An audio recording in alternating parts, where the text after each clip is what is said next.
আমি ছেড়ে দিতে রাজি আছি সুসভ্যতার আলো। আমি চাই না হতে নববঙ্গে নবযুগের চালক। আমি নাই বা গেলাম বিলাত, নাই বা পেলাম রাজার খিলাফ। যদি পরজন্মে পাইলে হতে ব্রজের নাখাল বালক, তবে নিবিয়ে দেব নিজের ঘরে সুসভ্যতার আলো।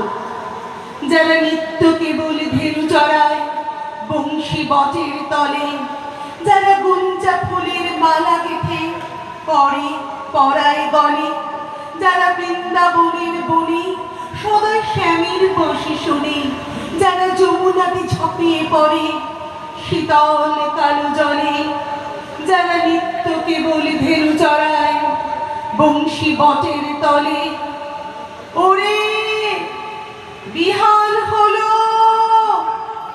জাগরে ভাই, ডাকে পরস্পরে।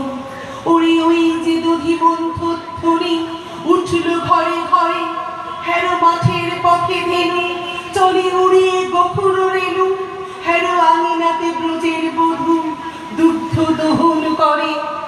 ওরে বিহান হলো জাগরে ভাই, ডাকে পরস্পরে।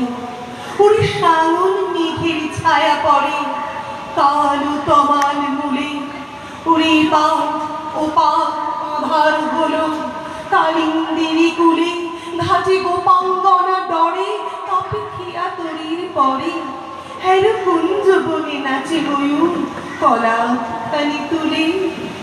ওরে সাঙন মেঘের ছায়া পড়ে কালো তমাল মূলে, মোরা নবনবীন ফাগুন রাতে নীল নদীর তীরে, কোথা যাব চলি অশোক বনে শিখি পুচ্ছ শিরে, যবে তোলার ফুল রাশি দিবে নিপ শাখায় বসি, যবে দক্ষিণ বাই বাঁশির ধ্বনি উঠবে আকাশ ঘিরে, মোরা রাখাল মিলে করব মেলা নীল নদীর তীরে। আমি হব না ভাই নববঙ্গে নবযুগের চালু, আমি জ্বালাবো না ঘর দেশে সুসভ্যতার আলো। যদি ননি ছানার গায়ে কোথাও অশোক দ্বীপের ছায়ে, আমি কোনো জন্মে পাইনি হতে ব্রজের গোপবালো। তবে চাই না হতে নববঙ্গে নবযুগের চালক।